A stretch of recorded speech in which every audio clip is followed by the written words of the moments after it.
नमस्कार, मैं हूं आपके साथ स्नेहा अभिनव सिंह। बंसल न्यूज की खास पेशकश में आपका स्वागत है। दीपावली यानी रोशनी का त्योहार, जिसमें पटाखों की चमक भी छिपी होती है और आतिशबाजी ऐसी कि जब तक काला आसमान रोशनी से चकाचौंध ना हो जाए जी नहीं भरता। पूरे साल बच्चे और बड़े इस त्योहार का इंतजार करते हैं ताकि जी भर के पटाखे जला सके। हम ये तो नहीं कहेंगे कि पटाखे नहीं जलाना चाहिए, लेकिन उसे जलाते वक्त सावधानी बरतनी चाहिए। जो जोखिम हो सकते हैं उनसे सावधान होना चाहिए, क्योंकि जरा सी भी चूक हुई और वो आपको गहरा जख्म दे सकती है। ये जोखिम हम जानेंगे। डॉक्टर सुनील राठौर हमारे साथ जुड़े हुए हैं, बंसल सुपर स्पेशलिटी हॉस्पिटल में consultant burn and plastic surgeon है। बहुत बहुत स्वागत सर आपका। तो आज हम डॉक्टर सुनील से बात करेंगे कि किस तरीके से हैप्पी के साथ साथ सेफ दिवाली हो और क्या कुछ चीज़ें आपको ध्यान में रखनी है। सबसे पहले तो डॉक्टर राठौड़, वो क्या कॉमनली बच्चे या बड़े मिस्टेक करते हैं जिसकी वजह से ये बर्न इंसिडेंट्स होते हैं? देखिए, दिवाली के त्यौहार में सबसे पहले तो मैं आपको शुभकामनाएं देना चाहूँगा कि दीपावली की बहुत बहुत शुभकामनाएं आपको। जो दिवाली के समय में जो हम बर्न केसेस देखने को मिलते हैं वो बेसिकली महिलाएं या बच्चे जो कॉमनली जो आते हैं। महिलाएं क्योंकि पकवान बनाने में व्यस्त रहते हैं और बच्चों पे ध्यान नहीं दे पाते हैं हम, इसलिए शायद उनको जो है बर्न्स ज़्यादा होता है। वो किचन में बर्न भी हो सकता है या फिर पटाखे चलाते टाइम बर्न भी हो सकता है, जैसे हम क्रैकर ब्लास्ट बर्न बोलते हैं। तो इसी दो तरह के जो बर्न केसेस हैं वो ज़्यादातर देखने को हमें इस त्यौहार के दौरान मिलते हैं। बिल्कुल, तो यही वो गलतियां हैं जिन पर हम ध्यान नहीं देते और बहुत छोटी सी गलतियां बहुत बड़ा रूप ले सकती हैं और बहुत हार्मफुल हो सकती है आपके लिए, आपके बच्चों के लिए। डॉक्टर राठौड़, ये दो अलग अलग है कि अगर आप किचन में जल रहे हैं या क्रैकर्स से जल रहे हैं, तो क्या दोनों को अलग तरीके से हम देखते हैं? क्योंकि अगर ऐसा इंसिडेंट घर में हो गया तो क्या हमें पहले करना चाहिए? बहुत ही अच्छा सवाल है कि यदि आपको घर में बर्न हो जाता है, जैसे महिलाएं सपोज़ कीजिए कि किचन में कुछ खाना बना रही हैं, जो उबलता हुआ तेल उनके ऊपर आ गया या फिर किसी दिए की लौ उनके कपड़े को पकड़ के जो है आग जल गई है, या फिर कोई बच्चा पटाखे चलाते टाइम समय या फुलझड़ी जलाते समय जो है जल गया, तो उसमें सबसे शुरुआत में क्या करना है, इस चीज़ का ध्यान देना बहुत ज़्यादा ज़रूरी है। सबसे पहले तो जिस जगह पे आपका बर्न हुआ है, सपोज़ कीजिए कि आप किचन में हैं, तो आप सबसे पहले तो किचन से बाहर आइए। आप खुद आग बुझाने की कोशिश करिए या फिर आपके जो फैमिली मेम्बर्स हैं जो आसपास हैं वो आग बुझाने की आपकी कोशिश करेंगे। इसका मतलब ये है कि सबसे पहले हमें सोर्स से बाहर आना है। दूसरा, जो भी जला हुआ बॉडी का पार्ट है उसमें आपको ठंडा पानी डालना है। ठंडा पानी डालने में एक बात का विशेष ध्यान रखना है कि जो पानी है वो आइस कूल्ड नहीं होना चाहिए, मतलब बर्फ़ का पानी नहीं होना चाहिए और ना ही वो बर्फ़ होना चाहिए। यदि आप बर्फ़ का पानी या बर्फ़ यूज़ करेंगे तो जो बर्न की जो ग्रेड है, जो उसकी तीव्रता है वो बढ़ जाएगी। इसलिए आप सिर्फ सिंपल टैप रनिंग वाटर का यूज़ करेंगे, सिर्फ ठंडे पानी का यूज़ करेंगे आप, पहली बात। दूसरी बात ये है कि कोई भी होम अप्लाइंसेस आपको अप्लाई नहीं करना है। यहाँ दूसरी सबसे बड़ी गलती होती है कि आप जो है पोटैटो चिप्स आप उसमें लगा लेते हैं, उसके छिलके आप लगा लेते हैं, या फिर कोई टूथपेस्ट है वो लगा लेते हैं, या फिर कोई देसी क्रीम आपकी रखी हुई है वो लगा लेते हैं, मुल्तानी मिट्टी लगा लेते हैं। अजीब अजीब तरह के नुस्खे जो हम घर में जनरली यूज़ करते हैं वो आपको अप्लाई नहीं करना है, क्योंकि यदि आप बर्न सरफेस पे आप उन चीज़ों को लगाएंगे तो उसमें इन्फेक्शन का रिस्क जो है वो बढ़ जाएगा। तीसरा आपको करना है कि वो जो बर्न वाला जो पार्ट है उसको 10 से 20 मिनट के लिए ठंडे पानी में आपको धोना है। उसके बाद आपको साफ़ करके, जो घर में साफ़ से साफ़ कपड़ा हो, वो आपकी चादर भी हो सकती है, वो आपकी रुमाल भी हो सकती है, वो कोई साड़ी का टुकड़ा भी हो सकता है, उसको आपको रैप करना है। और फिर नियर बाई जो भी आपके पास फिजिशियन या सर्जन या प्राइमरी हेल्थ केयर या कम्युनिटी हेल्थ केयर सेंटर हो तो वहाँ जाके कांटेक्ट करना है, वहाँ के फिजिशियन की आपको सलाह लेना है।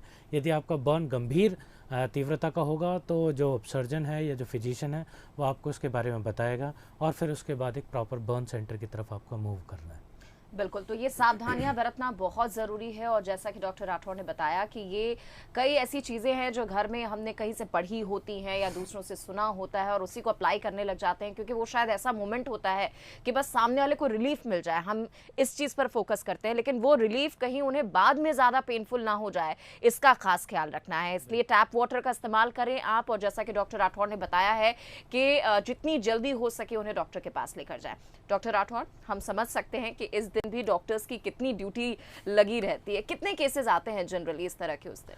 काफ़ी फ्रिक्वेंट केसेस आते हैं मैडम। ये रात को तकरीबन 8-9 बजे से शुरू हो जाते हैं, तो अगले 3-4 दिन तक लगातार ये चलते रहते हैं। मोस्टली जो आते हैं वो या तो महिलाएं या बच्चे, जैसे मैंने आपको बताया। और ये जनरली जो है क्रैकर ब्लास्ट बर्न्स आते हैं।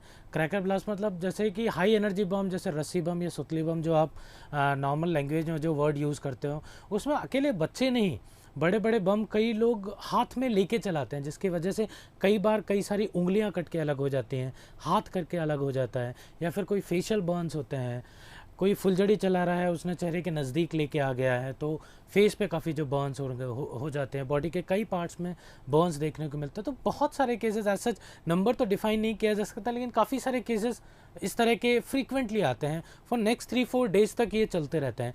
जो लोकल पब्लिक है वो नियर बाई सेम डे आ जाती है। जो पेरिफेरी से जो रेफरल केसेस आते हैं वो 2-3 दिन तक लगातार बने रहते हैं। मतलब ये बहुत कॉमन है, क्योंकि हर बार इस तरह के अवेयरनेस प्रोग्राम आते हैं। हम खुद अपने दर्शकों को लगातार अवेयर करते रहते हैं कि कितनी सावधानियां बरतने की ज़रूरत है, लेकिन उसके बावजूद वो गलतियां करते हैं लोग। और इस तरह के पेशेंट्स लगातार, जैसा कि डॉक्टर राठौर बता रहे हैं, सिर्फ एक दिन नहीं 2-3 दिन तक ऐसे केसेस आते रहते हैं। डॉक्टर राठौर, फिर भी क्योंकि हमारा ये प्रोग्राम अवेयर करने के लिए ही है हमारे दर्शकों को, तो क्या कुछ सावधानियां बरतनी चाहिए? कपड़े पहनने से लेकर किस तरह के कपड़े पहने, क्योंकि त्योहारों में लोग अच्छे दिखने के लिए कुछ भी पहन लेते हैं, तो कितना ज़रूरी है कि सारे प्रोस्पेक्टस पे ध्यान रखा जाए? देखिए, बहुत ही अच्छा सवाल किया है आपने। क्या क्या सावधानियां हमको बरतना चाहिए? सबसे पहले यदि हम बात करें महिलाओं की, क्योंकि वो इस त्यौहार में अपने पकवान बनाने में इतनी ज़्यादा व्यस्त रहती हैं, अपनी नई नई साड़ियाँ, नई नई ड्रेसेस पहनने में इतनी व्यस्त रहती हैं कि बाकी चीज़ों का ध्यान शायद वो नहीं रख पाती हैं।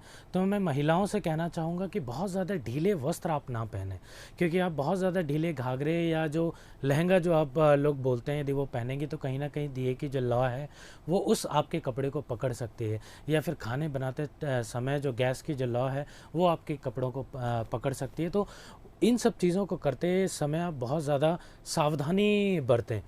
दूसरी मैं बात करना चाहूँगा बच्चों की।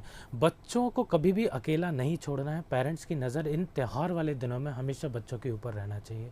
बच्चों को किचन में जाने से आपको रोकना है, क्योंकि बहुत सारे उबलते हुए पानी, दूध, तेल, ये सारी चीज़ें रखी रहती हैं, तो उनके गिरने की संभावना रहती है बच्चों के ऊपर। तो जलने, इस तरह के बच्चे जिनमें उबला हुआ तेल और वो सब से जो जलते हुए आते हैं, बहुत सारे केसेस होते हैं। दूसरा, पटाखों के बारे में यदि हम बात करें कि पटाखे कैसे चलाना है या बच्चों को कैसे उस बर्न से बचाना है, तो कुछ चीज़ों का आपको विशेष ध्यान रखना होगा। सबसे पहले तो अभिभावक जो हैं वो अपने बच्चों के साथ ही पटाखे चलाएं। कभी भी बच्चों को अकेले पटाखे चलाने के लिए ना दें। फुलझड़ी यदि आप चला रहे हैं तो एक लॉन्ग स्टिक का आप यूज़ करें, ताकि वो शरीर से दूर रहे। बच्चों को जो आप कपड़े पहना रहे हैं वो बहुत ज़्यादा ढीले कपड़े ना पहने, अदरवाइज़ कोई ना कोई पटाखे की लौ या फिर दिए की लौ उनके कपड़ों में जो है आग को प्रज्वलित कर सकती है। फिर यदि कभी ऐसा होता है कि आपके बच्चे जो बहुत ज़्यादा पटाखे चलाने के लिए वो कर रहे हैं, तो हमेशा आप उनके साथ रहें।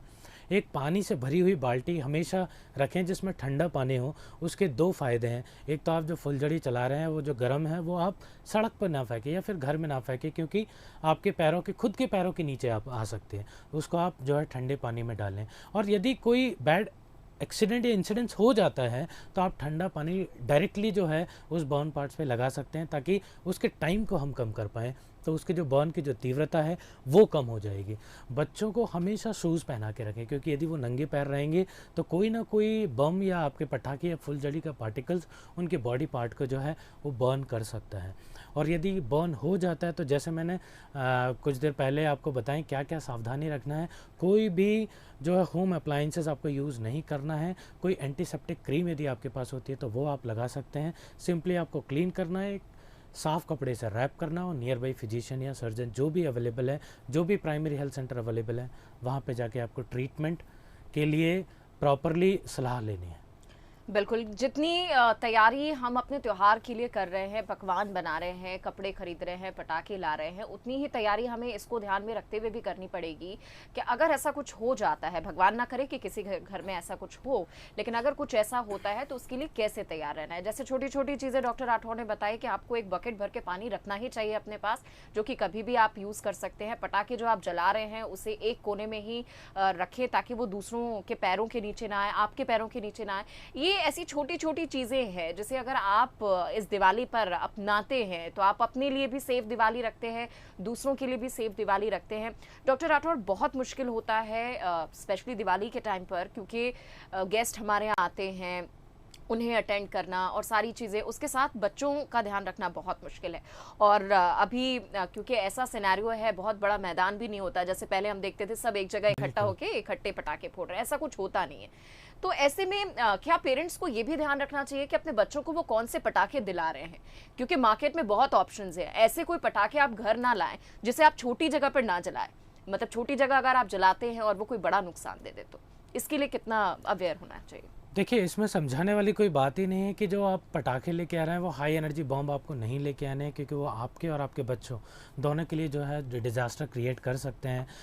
ये दीपावली जो है वो प्रकाश का पर्व है। ये नहीं कहना चाहेंगे हम कि आप पटाखे चलाएं ही नहीं, आप पटाखे चलाएं, आप अपने बच्चों को भी एंजॉय कराएं, क्योंकि वो साल भर इस त्यौहार का इंतज़ार करते हैं। मेरा तो ये मत होगा, अभिभावक सारे समझदार हैं कि जो लो एनर्जी फुलझड़ीज़ जो होती हैं, जिनमें बहुत ज़्यादा जो है रोशनी नहीं आती, बहुत ज़्यादा आग नहीं प्रज्वलित होती है, लॉन्ग स्टिक का आप यूज़ कर सकते हैं।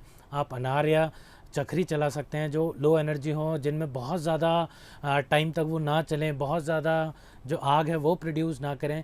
और मेरा तो सख्त ये मानना है कि आप हाई एनर्जी बॉम्ब्स को ना ही लाएं तो बेहतर है। चलाना तो आप छोड़िए, आप ना ही लेके आएँ तो ज़्यादा बेहतर रहेगा।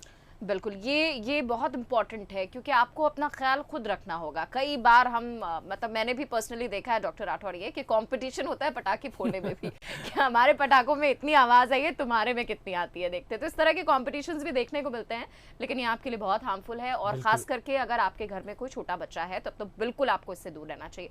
डॉक्टर राठौर, अगर हम बर्न की बात करते हैं, अलग अलग तरह के बर्न होते हैं। हालांकि आपने ये कहा है कि इनिशिएटिव स्टेप जो है, इनिशियल स्टेप हमें क्या लेना चाहिए, लेकिन तेल से जलना, दिए से जलना और पटाखे से जलना, क्या इनकी इंटेंसिटी सेम होती है या हम इसे सैग्रीगेट कर सकते हैं? देखिए, बर्न की इंटेंसिटी डिपेंड करती है कि उसका ग्रेड्स क्या है। फर्स्ट डिग्री बर्न है, सेकंड डिग्री या थर्ड डिग्री बर्न है। फर्स्ट डिग्री मींस जो अपनी स्किन है उसका सिर्फ ऊपरी परत जला हुआ है।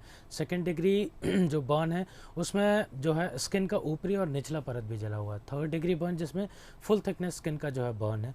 कोई भी बर्न गंभीर हो सकता है, चाहे वो आग से जला हुआ है, आपके दिए से जला हुआ मतलब फ्लेम बर्न हो, चाहे वो पटाखे से जला हुआ आपका क्रैकर ब्लास्ट बर्न हो, या तेल या दूध से जला हुआ आपका स्कैल्ड बर्न हो। ये डिपेंड करता है कि उसका टेम्परेचर कितना था, उसकी आग कितनी थी, उस पटाखे की तीव्रता कितनी थी। तो कोई भी बर्न जो है वो हाई ग्रेड बर्न हो सकता है। तो आपको सभी बर्न्स में आपको ये ध्यान रखना है कि जो है तुरंत उस सोर्स से आपको बाहर निकलना है और ठंडे पानी को उसमें डालना है। तो यदि हम बात करें कि तेल से बर्न, क्योंकि तेल से बर्न जो है अक्सर बच्चों में देखने को मिलता है और बच्चे बहुत ज़्यादा दिवाली के समय आते हैं, तो जो तेल से जला हुआ जो बर्न होता है या तेल से जलने के बाद जो बर्न होता है वो जनरली सेकेंड या थर्ड डिग्री बर्न होता है, मीन्स हायर ग्रेड बर्न होता है। और बच्चे हमेशा किसी भी बर्न या किसी भी इन्फेक्शन के लिए बहुत सेंसिटिव होते हैं। तो यदि किसी बच्चे में बर्न होता है तो हमेशा उसको आपको गंभीरता से लेना है। और यदि आपको जो है हाथ में बर्न्स होता है, जेनाइटेलिया में बर्न होता है या फिर फेस पर बर्न होता है, ये सारे बर्न्स आपको हमेशा जो है गंभीर कैटेगरी में ही आपको लेना है और इमीडिएटली जो है किसी डॉक्टर की सलाह लेना है, अदरवाइज ये आपके लिए खतरनाक साबित हो सकता है। जी doctor Rathore, being a doctor, आप बहुत अलग अलग तरह के केसेस इस वक्त देखते होंगे, खास करके फेस्टिव सीजन में। तो कुछ ऐसा मैसेज जो आप हमारे दर्शकों को देना चाहें? देखिए, मैसेज मैं आपको यही देना चाहूँगा कि दीपावली का जो पर्व है वो आप खुशियों के साथ मनाएं।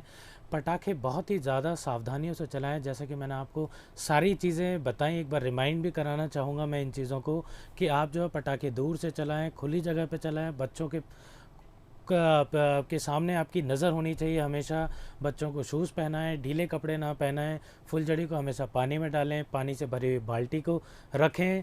बर्फ़ का यूज़ ना करें, आइस कोल्ड वाटर का यूज़ ना करें। यदि बर्न होता है तो सिंपली उसको जो है आप ठंडा करके साफ से साफ कपड़ा अप्लाई करें और इन सारी दुर्घटनाओं से बचें। बिल्कुल, ये बहुत ज़रूरी है क्योंकि ये त्योहार ऐसा है जो दियों का त्योहार है, पटाखों का त्योहार है, रोशनी का त्योहार है, लेकिन इसके मायने कहीं ना कहीं बदलते जा रहे हैं। तो हमें ये समझने की ज़रूरत है कि पोल्यूशन फ्री ठीक है, एक तरीके से अच्छी चीज़ है, उसके लिए लगातार प्रयास भी किए जा रहे हैं, लेकिन हमें ये भी पता है कि पटाखे जलाने से किसी को रोका नहीं जा सकता, लेकिन कम से कम खुद को ऐसी सिचुएशन में पड़ने से या बच्चों को ऐसी सिचुएशन में लाने में रोका जा सकता है। बहुत ज़रूरी है कि आप जितना ध्यान गेस्ट में रख रहे हैं उतना ही ध्यान अपने बच्चों पर भी रखें। जाहिर तौर पर सभी पेरेंट्स रखते हैं, लेकिन ऐसी कोई घटना ना घटे इसका स्पेशली ध्यान रखें। डॉक्टर राठौर, क्योंकि लोग जाहिर तौर पर काफ़ी अवेयर हैं इन चीज़ों को लेकर, लेकिन जैसा कि आपने बताया कि कई बार ऐसे मिथ हावी हो जाते हैं, तो एक बार फिर से हम समझना चाहेंगे क्योंकि ये बहुत इंपॉर्टेंट है उन दर्शकों के लिए जिन्होंने ये पॉइंट मिस किया होगा। क्योंकि अगर घर में कोई ऐसा केस होता है तो सब अपनी राय देने लगते हैं कि ऐसा करें वैसा करें, लेकिन क्या ज़रूरी है कि क्या करना है ये हमने सुना आपसे, लेकिन क्या नहीं करना है ये भी बताएं एक बार फिर से। देखिए, क्या नहीं करना है उसके बारे में मैं यही कहना चाहूँगा कि आपको जो होम अप्लाइंसेस है, वो आपको होम क्रीम्स है, वो आपको यूज़ नहीं करनी है। आपको साफ़ से साफ़ कपड़ा रैप करके नियर बाई अस्पताल में जाना है, ठीक है? वही आपके लिए सुरक्षित रहेगा। आप जितनी सावधानी बरतेंगे तो उतनी ज़्यादा दुर्घटनाएं जो है, दुर्घटनाओं से आप जो है बच सकते हैं। एक स्पेशल चीज़ आपको ध्यान रखना है कि सपोज़ कीजिए कि हाई एनर्जी बॉम्ब यदि आपके हाथ में ब्लास्ट हो गया है, ब्लास्ट होने की वजह से आपके जो उंगलियां या हाथ है वो जो शैटर्ड हो गए हैं, या फिर बॉडी का जो पार्ट है वो शैटर्ड हो गया है, तो आप तुरंत जो यदि हैवी ब्लीडिंग हो रही है तो एक टाइट कपड़े से आप उसको रैप करें। यदि कोई बॉडी का पार्ट आपका अलग हो गया है तो उस बॉडी के पार्ट को आप जो है एक पॉलीथीन में रैप करें। उस पॉलीथीन को एक आइस से भरी हुई पॉलीथीन के अंदर डालें। डायरेक्टली आइस और उस बॉडी पार्ट का कांटेक्ट नहीं होना चाहिए यदि ऐसी कोई दुर्घटना घटती है तो, क्योंकि कई कंडीशंस ऐसी होती है यदि बॉडी का पार्ट यदि अलग भी होता है तो हम उसको एक प्रॉपर टाइम ड्यूरेशन में दिया आता है तो उसको जो है दोबारा जोड़ा भी जा सकता है। तो इन सब चीज़ों का ध्यान रखते हुए आप दिवाली मनाएं। एक बार फिर से मेरी तरफ से दिवाली की बहुत बहुत शुभकामनाएं। बिल्कुल, तो ये चीज़ें अपने दिमाग में ज़रूर रखें, ये जहन में ज़रूर रखें कि दिवाली आपको खुशनुमा तरीके से याद रहनी चाहिए। कोई ऐसा इंसिडेंट ना हो कि आपको वो दुख देकर जाए या गलत तरीके से याद रहे। इसलिए बहुत ज़रूरी है कि आप अपना ध्यान रखें, अपने अपनों का ध्यान रखें। बहुत बहुत शुक्रिया डॉक्टर राठौर यहाँ आने के लिए। Thank you. तो बंसल न्यूज़ के तमाम दर्शकों को बहुत बहुत शुभकामनाएं दीपावली की, और एक बार फिर से हम यही कहेंगे कि आपकी दीपावली जितनी हैप्पी हो उतनी सेफ भी हो। नमस्कार।